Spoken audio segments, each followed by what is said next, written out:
So இஞ்சி வந்து இதுக்கு தூக்கலாக இருந்துச்சுன்னா கூடையா நம்ம இஞ்சி போட்டோம்னா இன்னும் டேஸ்டியாக இருக்கும். ஸோ அப்புறம் நம்ம வந்து இதை ஆட் பண்ணிவிட்டு உப்பு போட போகிறோம். ஸோ சிக்கனை நான் ஆட் பண்ணிவிட்டு தேவையான உப்பையும் நான் போட்டுட்டேன்.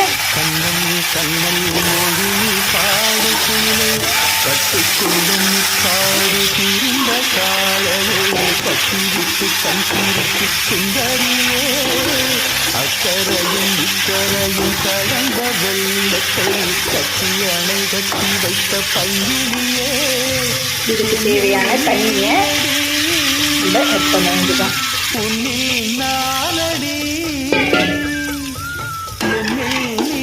ஸோ முன்னாடி நான் சொன்ன மாதிரி நம்ம இதை பொரிக்காதனால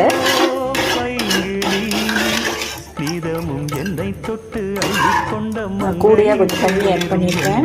ஸோ இதை வத்தி வர வரைக்கும்